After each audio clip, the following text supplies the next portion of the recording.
Are sought to disband Congress. His rhetorical approach often challenges democratic norms. His critics warn that repeated blurring of these boundaries, even in symbolic gestures, risks normalizing the image of centralized, unquestioned power in a country founded on checks and balances. Ironically, the strength that Trump aims to communicate, unapologetic nationalism, unfiltered leadership, swift executive control, may also be fueling the very resistance that now defines the No Kings movement. Among those marching were veterans, students, religious leaders, and even some former Trump voters. Their message was not universally anti-Trump, but anti-monarchism in tone and governance. "We don't hate Trump," said a protester in Boston. "We just want a president, not a ruler." Others echoed concerns that President Trump's approach could set a precedent. "Even if you like Trump, think of who comes after him." One sign read, "Power given easily is hard to take back." Now, the images from June 14 tanks on Pennsylvania Avenue and people in the streets from coast to coast reflect a nation at the crossroads. One where strength and democracy wrestle for visibility, and where citizens, whether cheering or marching, are fully engaged in the shaping of their country's future. While Trump's version of leadership may not suit every American, it undeniably forces the country to confront its foundational values, and perhaps that confrontation, uncomfortable and turbulent as it is the very essence of democracy. Can a country remain free if it fears the image of its own strength?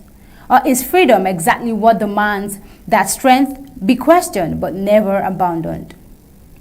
A critical question right there, but then moving on, we see that the United States has been gripped by shock and sorrow following the deadly shooting of Minnesota Democratic State lawmaker Melissa Hortman and her husband, in what authorities now describe as a targeted attack disguised under the badge of trust.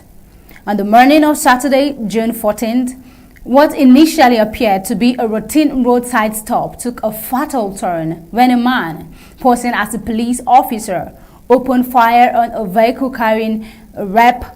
Hortman, her husband David Hortman, and two other state legislators with their spouses. The shooting occurred just outside Maple Grove, a suburb northwest of Minneapolis. Now, Representative Hortman and her husband were killed on the scene. The two other lawmakers and their spouses survived the attack, though at least one remains hospitalized with injuries described as serious but stable. Also within hours, the suspect, later identified by the FBI as 35-year-old Thomas Hale, a Minnesota native with known ties to anti-government militia groups, had vanished. Authorities quickly confirmed that Hale used falsified police credentials and a stolen patrol car to stage the stop. A multi-agency manhunt was launched, spanning the greater Midwest and involving the FBI, Minnesota State Police, U.S. Marshals, and local law enforcement. Over 1,000 tips were reviewed across 2 days, while public alerts were issued warning that Hale was considered armed, dangerous, and highly deceptive. Also late on Sunday night, June 15th, the manhunt came to an end. Hale was located at a remote cabin in northern Wisconsin, approximately 200 miles from the crime scene. Law enforcement officials say he was found with multiple firearms, tactical gear, and survival equipment, suggesting he had planned to evade capture for an extended period. He surrendered without further incident after a brief standoff.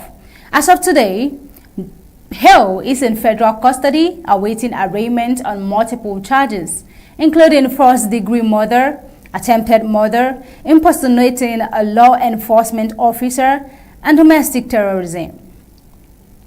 We see that Melissa Hortman was a long-serving member of the Minnesota House of Representatives, known for her work on environmental justice, healthcare reform, and education. Her sudden death has sent ripples through both the state legislature and national political circles. Tribute have poured in from both sides of the aisle, with President Trump, House Speaker Hakeem Jeffries, and Minnesota Governor Tim Walz each issuing statements of condolence and condemnation.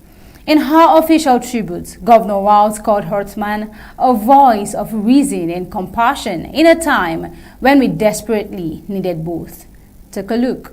We're here today because an unspeakable tragedy has unfolded in Minnesota. My good friend and colleague, Speaker Melissa Hartman, and her husband Mark were shot and killed early this morning in what appears to be a politically motivated assassination. Our state lost a great leader, and I lost the dearest of friends. Speaker Hartman was someone who served the people of Minnesota with grace, compassion, humor, and a sense of service. She was a formidable public servant, a fixture and a giant in Minnesota. She woke up every day determined to make this state a better place. She is irreplaceable, and we've been missed by so many.